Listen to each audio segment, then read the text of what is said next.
പിണറായി വിജയൻ എന്നല്ല, ഇന്ത്യയിലെ ഭൂരിഭാഗം സംസ്ഥാനങ്ങളിലെ രാഷ്ട്രീയക്കാരെ കൊണ്ടും PR വർക്ക് ചെയ്യിച്ചത് മോദി എന്ന ഒറ്റ മനുഷ്യനാണ്. രാഷ്ട്രീയത്തിൽ PR വർക്കിന് എന്താണ് പ്രാധാന്യം?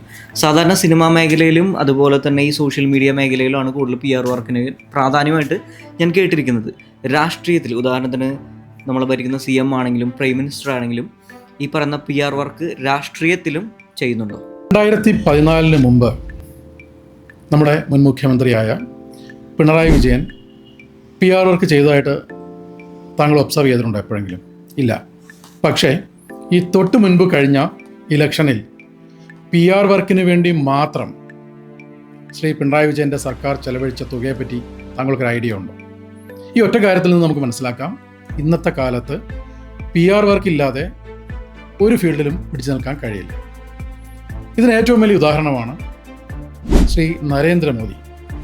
ഗുജറാത്ത് എന്ന സംസ്ഥാനത്തെ ഇന്ത്യയിലെ ഏറ്റവും മികച്ച സംസ്ഥാനമായി ഉയർത്തിക്കൊണ്ടുവരാൻ ശ്രീ മോദിക്ക് സാധിച്ചിട്ടുണ്ടെങ്കിൽ PR വർക്കാണ് ഒരു ഒന്നാമത്തെ കാരണം. എൻ്റെ വ്യക്തിപരമായ അനുഭവം കൊണ്ട് എനിക്ക് പറയാൻ പറ്റും. ഞാനൊരു കേരളം എന്ന ഈ സംസ്ഥാനത്തെ ഗുജറാത്തുമായിട്ട് കമ്പയർ ചെയ്യുമ്പോൾ ഭൂരിഭാഗം കാര്യങ്ങളിലും കേരളം തന്നെയാണ് ഒന്നാമത് വരിക. എന്നിട്ടും നമ്മൾ നോക്കുമ്പോൾ ഗുജറാത്തിനെ അവർക്ക് ഉയർത്തിക്കൊണ്ടുവരാൻ കഴിഞ്ഞിട്ടുണ്ടെങ്കിൽ PR വർക്ക് എന്ന ഒറ്റ കാരണം കൊണ്ടാണ്.